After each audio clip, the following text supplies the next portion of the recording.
Barrel Seagrass. Ever had it? We haven't. We're gonna try it. Seagrass.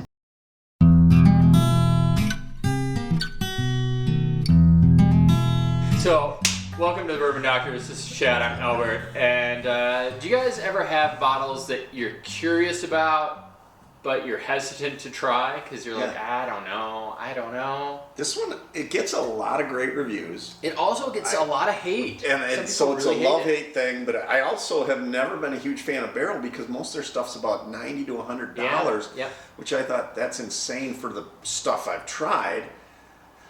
But now, with everyone else coming up and them staying about $80, $90, it's like, okay, this is sort of falling into a price point now that is it worth it? Yeah. That's another, we always talk about value in bourbon, and is that worth it? So yeah, the value on barrel bourbons has actually increased because everything else has increased and their prices stayed about the same. Yeah.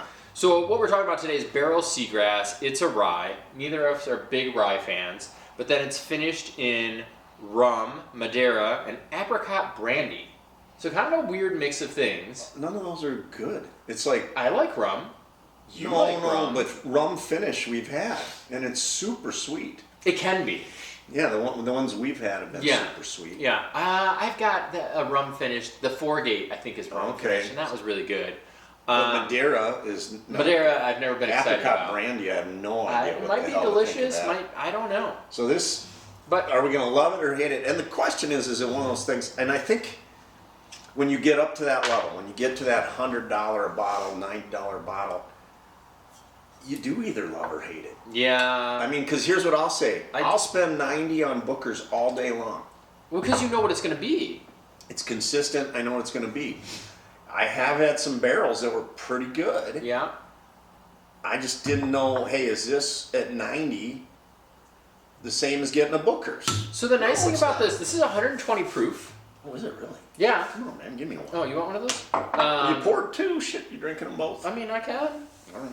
I ain't afraid. You're afraid of snakes and spiders and monsters. I don't like spiders. Snakes don't bother me so much. Yeah. So I don't know. Let's try this out. Let's feel it out. I think I paid $80 for this. 85, something like that. Anymore. Very not a high priced bourbon anymore. It's actually really very good rum on the finished on the nose. Really I get a lot of that rum up front. I get a lot of candy and sweetness. It's super sweet on the nose. It does not smell like seagrass. What does seagrass smell like? Dude, what does the ocean smell like? What does sea ass smell like? The ocean, usually. You would know. Maybe. I mean, I'm a big fan of the ocean, but at least in the Pacific North, or the Atlantic North, the North Atlantic, the ocean does have a bit of a not pleasant smell.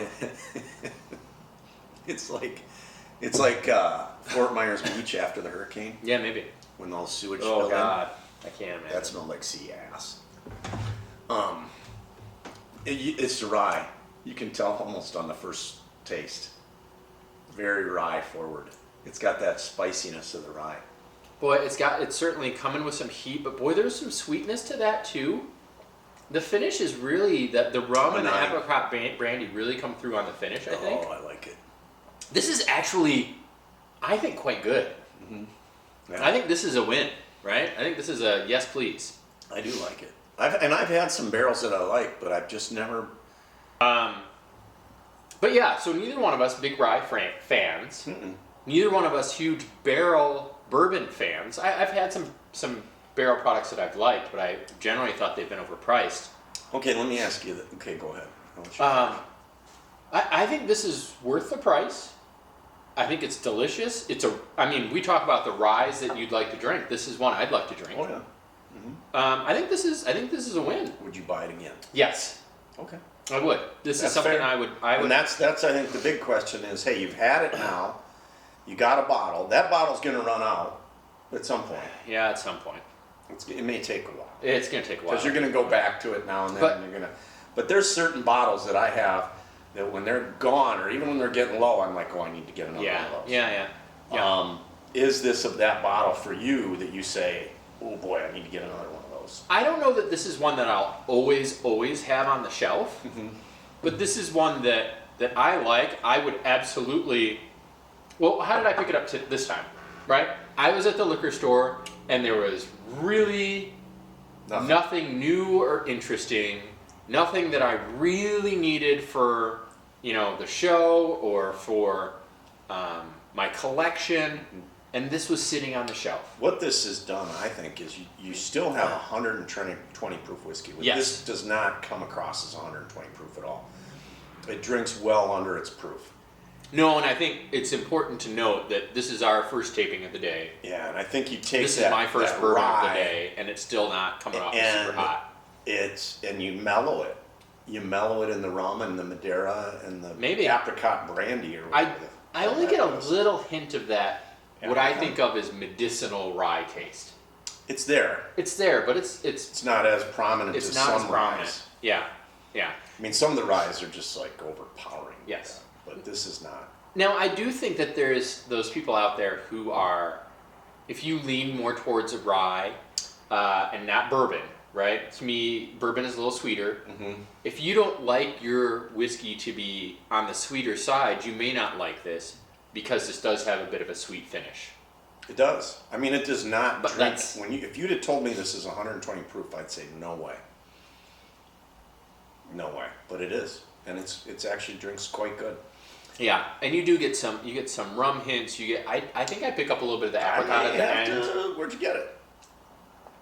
Cork and Key. Okay. Here in Mankato. Something to think about. I may be there later. And this is a very good bottle. I'm very happy with this purchase.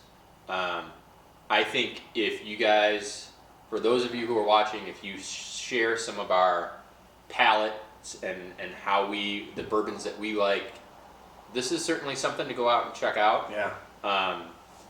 I'm sorry that I was hesitant for all those years on Seagrass. I know we're late to the party. Yeah. We're late to the party on the Seagrass, but hey, it's still a good party. I'm glad I came. All right. That's it. And we'll end with that. That's a good one. Your party. Okay. Yeah, so we're the Bourbon Doctors. Like, comment, subscribe. Pick up some Barrel Seagrass. It's delicious. Bourbon is for drinking. Cheers. Cheers, everyone.